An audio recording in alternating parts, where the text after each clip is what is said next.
Students या जो कोई भी इसे देख रहा हो, मेरा नाम विभव शुक्ला है, माई सेल्फ विभव शुक्ला। ठीक है, today I am going to start the topic of class 12th, जिसका कि पहला चैप्टर का नेम है relation and function. Relation and functions. लेकिन याद रखो कि आज मैं जो बात करूंगा वो सिर्फ रिलेशन पे करूंगा, क्योंकि ये अपने में बहुत ही ब्रॉड टॉपिक है। अच्छा, मजेदार चैप्टर भी है। मजेदार चैप्टर क्यों है? मजेदार चैप्टर ये है कि इसका नाम ही बड़ा खतरनाक है, रिलेशन एंड फंक्शन। ठीक है, अब बहुत से बच्चे इसी में फंस जाएंगे, सर ये रिलेशन आप बात तो कर रहे हैं, ये रिलेशन है क्या? तो ये रिलेशन वो रिलेशन नहीं जो तुम सोच रहे हो। ठीक है, ये रिलेशन दूसरा रिलेशन है। कंटेंट और कनेक्ट इसी से होता है। कैसे होता है आओ देखते हैं। देखो, सबसे पहले आप लोगों ने क्लास 11th में सेट पढ़ा होगा। सेट क्या होता है? Collection of well defined object, ये सब आप जानते हो। ठीक है, लेकिन अब यहाँ रिलेशन की बात आ रही है। रिलेशन कैसे आ रही है माइंड मत करना, एक बात बताना चाहता हूँ। ये एक लड़की है, ध्यान से देखना, हिंदी में लिख दे रहा हूँ ताकि तुम लोग समझ जाओ। ये एक लड़का है, ठीक है। हाँ, पढ़ाई का मतलब ये होता है कि चीजें समझो कि मास्टर बता क्यों रहा है। ठीक है, अब ध्यान सुनना। ये लड़की है, 1 2 3 अलग अलग दोस्तें हैं। ये 4, ये 5, ये 6। चलो अच्छा, एक लड़की कम कर देते तुम लोगों को कहने पे। चलो एक तो कम कर दिया। ठीक है, अब ये 2 लड़कियां हैं, 3 लड़के हैं। अच्छा, अब मजेदार बात देखो, अब इनमें तुमको रिलेशन बनाना है। कैसे बनाओगे? हमेशा याद रखना, 1 का रिलेशन बनेगा 4 के साथ, 1 का रिलेशन बनेगा 5 के साथ, 1 का रिलेशन बनेगा 6 के साथ। देखो, ये एक लड़की जो है वो 3 लड़कों के साथ है। बात समझ में आ रहा है? अगर तुमको और इजीली समझना हो तो लड़की लड़का कॉन्सेप्ट हटा दो। चलो, कुछ लोगों को नहीं समझ में आएगा तो भाई हटा देते हैं, भाई काहे किसी को परेशान किया जाए। ठीक है, चलो अब जैसे इसको तुम लोग ले लो A और इसको ले लो B। ठीक है, ये एक सेट है आपका A1 1 2 और ये 4 5 6। ठीक है, अब आप A का जो सेट बनाओगे वो बनेगा 1 का किसके साथ बनेगा? 4 का, 1 का 5 के और 1 का 6 से, 1 का तीनों से बन जाएगा। Is that clear? और दूसरा जो बनाओगे 2 का, भाई वही 2 का 4 से भी बनेगा, 2 का 5 से भी बनेगा और 2 का 6 से भी बनेगा। देखो, ये रिलेशन का एक बेसिक कॉन्सेप्ट होता है। बात समझ में आ गई? ऐसे ही रिलेशन डिफाइन किया जाता है कि भाई रिलेशन ऐसे ही डिफाइन होगा। ठीक है, इसमें एक चीज आती है जो अक्सर बच्चों को परेशान करती है और बच्चे उसको समझ के अनदेखा भी करते हैं। जिसमें एक वर्ड आता है आपका डोमेन और रेंज। क्या आता है? डोमेन और रेंज। एकदम सरल भाषा में समझ लो कि डोमेन और रेंज होता क्या है। जैसे मान लो ये 2 और 4 लिखा है ना मैंने, या मान लो एक एग्जांपल ले लेते हैं A और B। ठीक है, A और B ले लेते हैं। A B ले लिया, इसको X मान लो, इसको Y। तो देखो, डोमेन यही होता है, X और Y। X को डोमेन कहते हैं, Y को रेंज कहते हैं। मतलब कि X की वैल्यू को तुम किसी भी इक्वेशन में पुट कर दो तो जो आंसर निकल कर आता है वही आपका रेंज कहलाता है। यही डोमेन और रेंज होता है, इससे ज्यादा डोमेन रेंज नहीं होता। जैसे एक हम रिलेशन ले लेते हैं, मान लो मैंने एक रिलेशन ले लिया तुम लोग को समझने के लिए। भाई देखो, ये सबसेट में यूज होता है रिलेशन, याद रखना, सबसेट और इक्वल टू में यूज होता है। ठीक है, मैंने मान लो एक रिलेशन ले लिया, x बराबर 2y, x बराबर 2y। मैंने एक रिलेशन ले लिया आपको समझाने के लिए। अब तुम जरा इस वाले इक्वेशन में ये प्रूव करो कि ये x है और ये y है। अब तुम रखोगे तो x की वैल्यू तुमने 1 रख दी और 2 ये रख दिया तुमने 4। तो क्या रिलेशन आ रहा है? नहीं आ रहा है। बात समझ में आई? तो इसको भी पुट करने का एक तरीका होता है। अच्छा, रिलेशन को दिखाते कहते हैं, रिलेशन को दिखाते हैं ऐसे, जो ये चीज है इसको कहते हैं सबसेट। ठीक है, और ये आपका क्या है? Equal to. बात समझ में आ गई? कोई दिक्कत नहीं। अब चलो इसके आगे थोड़ा सा और तुम्हें कॉन्सेप्ट बता देते हैं कि भाई सबसे इंपॉर्टेंट टॉपिक जो तुम लोगों को पूछा जाता है वो क्या होता है? वो होता है types of relation. Types of relation बहुत मजेदार चीज होती है ये भी। नहीं, उस पर मत जाना, यही मैथ में रहो, उधर जाने की बात नहीं कर रहे हैं हम। टाइप्स ऑफ रिलेशन मतलब अलग अलग तरीके के रिलेशन होते हैं। कुछ दिन पहले इंस्टाग्राम पे निब्बा निब्बी फैले थे, मतलब वो भी एक तरह का रिलेशन ही था, लेकिन उस पर नहीं जाएंगे, हम इस पे आ जाएंगे वापस। पहला है एम्प्टी रिलेशन। आइए देखते हैं एम्प्टी रिलेशन। अच्छा, ये एम्प्टी रिलेशन का क्या मतलब होता है?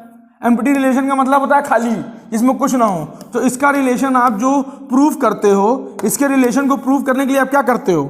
ये हो जाता है आपका फाई के बराबर, इसको कहते हैं फाई।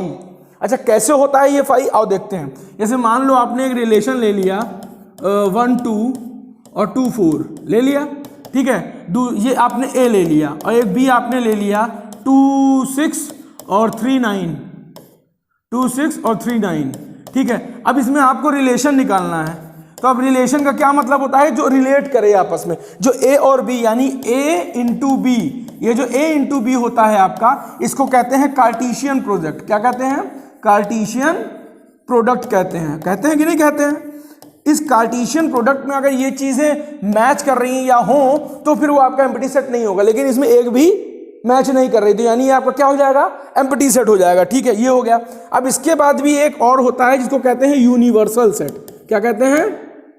Universal relation. इस यूनिवर्सल रिलेशन का सबसे अच्छा खेल क्या होता है?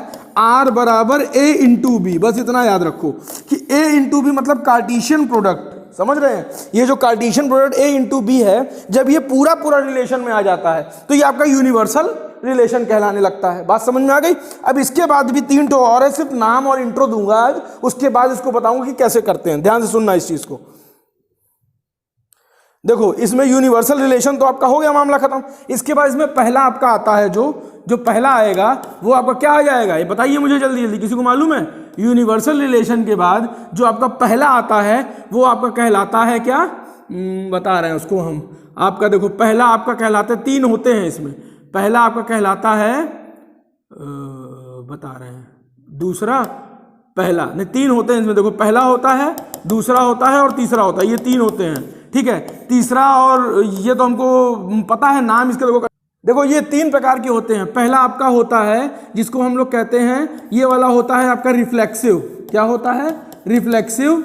ठीक है, ये वाला आपका होता है रिफ्लेक्सिव होता है। और जी ये वाला जो लास्ट, तो देखिए सबसे पहला जो आपका होता है वो होता है रिफ्लेक्सिव रिलेशन। रिफ्लेक्सिव रिलेशन, देखो ये रिफ्लेक्सिव रिलेशन क्या होता है इसके बारे में जान लो। इसमें जो रिलेशन बनता है वो क्या बनता है? ए सेट में रहेगा। ठीक है, ये रिलेशन रहेगा किसका? बी। बात समझ रहे हो? कि जैसे मान लो आपने कोई सेट लिखा है, जैसे मान लो आपने सेट लिखा है 1 2 और 2 1। ठीक है, तो लेकिन ये आपका जो है रिफ्लेक्सिव नहीं है। क्यों? रिफ्लेक्सिव होने के लिए आपको जो सेट में रहना चाहिए वो सेम रहना चाहिए दोनों, तब तो ये रिफ्लेक्सिव कहलाएगा। ठीक है, दूसरा आपका आता है रिफ्लेक्सिव के बाद इसमें आ जाता है आपका, जिसको कि हम लोग कहते हैं क्या? रिफ्लेक्सिव होता है। उसके बाद दूसरा जो है वो आपका, तीसरा वाला आपका होता है ट्रांजिटिव। और जो ये रिफ्लेक्सिव होता है, ये ट्रांजिटिव होता है। और ये वाला जो लास्ट वाला है इसको कहते हैं सिमेट्रिक। ये क्या होता है? सिमेट्रिक होता है। अब देखो ये चीज ध्यान रखना, ये चीज तुम लोगों को कि रिफ्लेक्सिव मैंने तुमको बता दिया। सिमेट्रिक बताने में जो चीजें होती हैं उसको याद रखना कि सिमेट्रिक में जो रिलेशन बनता है वो रिलेशन कैसे बनता है? वो रिलेशन बनता है ए बी बन गया। देखो ए बी बन गया। ए बी मतलब जैसे मान लो ये 1 है और ये 2 है, मान लिया। इसका जो आपका रिलेशन बनता है वो कैसे बनेगा? बी और ए, यानी मामला पलट जाएगा। क्या हो जाएगा? ये बी यहाँ 2 था ना, तो ये 2 हो जाएगा, ये 1 हो जाएगा। बात समझ में आई? देखो थोड़ा कठिन है लेकिन समझोगे तो समझ में आएगा। क्या सिमेट्रिक में क्या होता है? सिमेट्रिक में सीधा सा ये समझो कि ए बी होता है, उसका रिलेशन बनेगा बी और ए के साथ। बात समझ में आ गई? ये आपका रिफ्लेक्टिव होता है। ट्रांजिटिव में क्या होता है? ट्रांजिटिव में कुछ नहीं होता, सीधे बता रहा हूं। ट्रांजिटिव में सिर्फ एक चीज होती है, क्या? ए बी का जो रिलेशन है वो बनता है किसके साथ? बी और सी के साथ। ए बी का जो रिलेशन है वो बी और सी के साथ बनता है, मतलब तीनों सेट अलग अलग होते हैं। लेकिन लास्ट में जो रिलेशन बनता है वो किसका बनता है? ए और सी का। ए और सी का। ये जब मैं आपको क्लासेस में पढ़ाऊंगा ऑफलाइन तो मैं आपको ये समझाऊंगा कि कैसे होता है। ठीक है, अभी मैंने आपको सिर्फ शॉर्ट इंट्रो दिया है कि ये चीजें क्या होती हैं। इसमें एक लास्ट चीज बची है, वो मैं तुम लोगों को बता देता हूं। उस लास्ट चीज के बारे में बताने के बाद फिर हम लोग आगे बढ़ते हैं।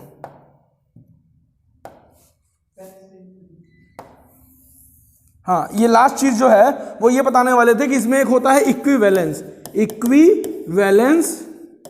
रिलेशन। देखो ये इक्विवेलेंस रिलेशन क्या होता है? इक्विवेलेंस रिलेशन वो होता है जिसके अंदर रिफ्लेक्सिव, ठीक है, जिसके अंदर आपका रिफ्लेक्सिव, सिमेट्रिक और ट्रांजिटिव या ट्रांसवर्स भी कह सकते हो आप, ये तीनों आ जाते हैं, वो आपका इक्विवेलेंस रिलेशन कहलाता है। ठीक है, तो सभी को बहुत बहुत थैंक्स। और हाँ, इसमें एक चीज आप लोगों को मैं जो लास्ट बताना चाहता हूं वो ये कि इसमें आप लोग मुझे एक एग्जाम्पल, ओनली 1 एग्जाम्पल्स आपको लिख के दिखाने होंगे मुझे। किसके? आपको एक एग्जाम्पल लिखना होगा रिफ्लेक्सिव का।